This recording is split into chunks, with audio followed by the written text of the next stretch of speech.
Lesson 6. I Have a Dream. On August 28, 1963, Martin Luther King Jr. marched to the Lincoln Memorial in Washington, D.C., and delivered a historic speech before a crowd of over 250,000 people.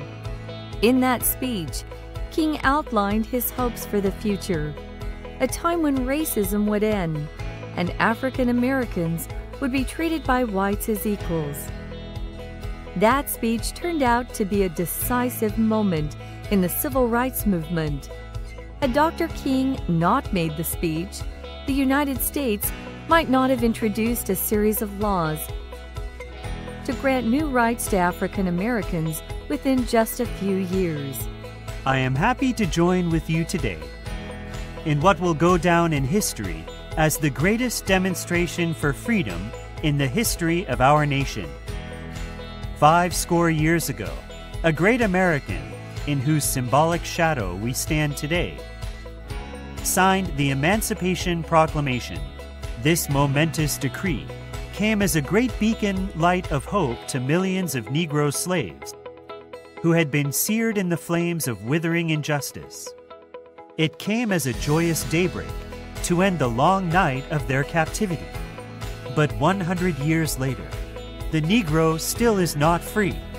100 years later, the life of the Negro is still sadly crippled by the manacles of segregation and the chains of discrimination.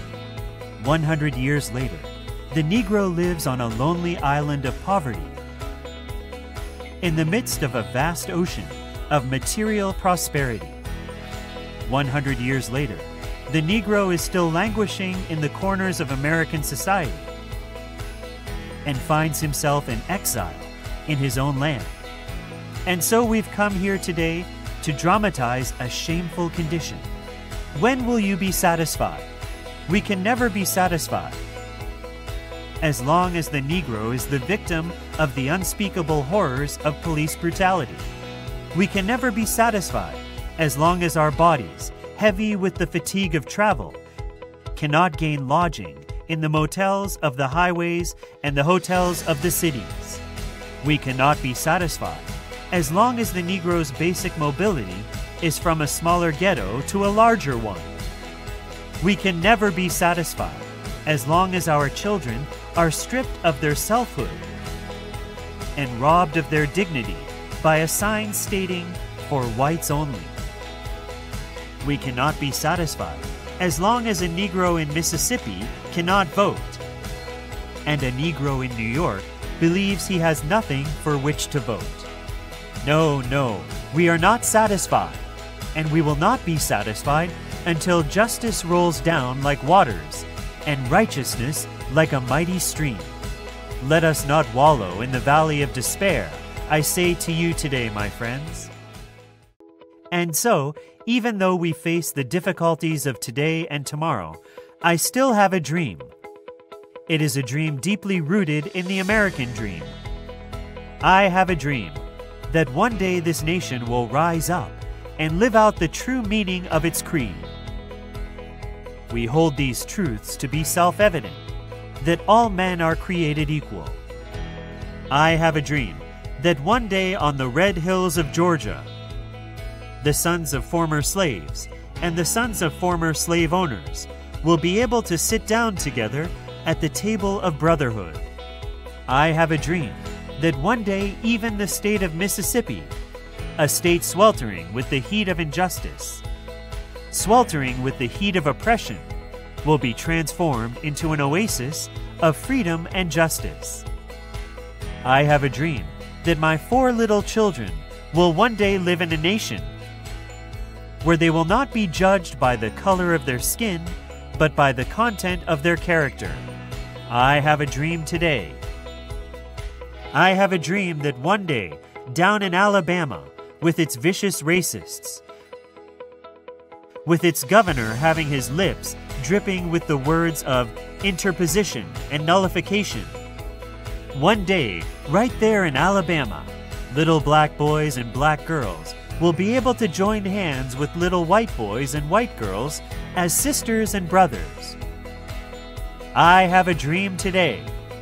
I have a dream that one day every valley shall be exalted, and every hill and mountain shall be made low. The rough places will be made plain, and the crooked places will be made straight. And the glory of the Lord shall be revealed, and all flesh shall see it together. This is our hope, and this is the faith that I go back to the south with. With this faith, we will be able to hew out of the mountain of despair a stone of hope. With this faith, we will be able to transform the jangling discords of our nation into a beautiful symphony of brotherhood. With this faith, we will be able to work together, to pray together, to struggle together, to go to jail together, to stand up for freedom together, knowing that we will be free one day. And when this happens, when we allow freedom to ring, when we let it ring from every village and every hamlet, from every state and every city, we will be able to speed up that day when all of God's children, black men and white men, Jews and Gentiles, Protestants and Catholics, will be able to join hands and sing in the words of the old Negro spiritual, "Free at last, free at last. Thank God Almighty, we are free at last." Although Dr. King's dream has yet to be fully realized, his speech did lead to significant change. His eloquence appealed to human emotions, and his rhetorical skills awoke the consciences of many Americans who had ignored or condoned racial oppression. "I Have a Dream" was to civil rights supporters what a battle cry is to a warrior. The speech continues to inspire people to this day and will likely do so as long as inequality exists.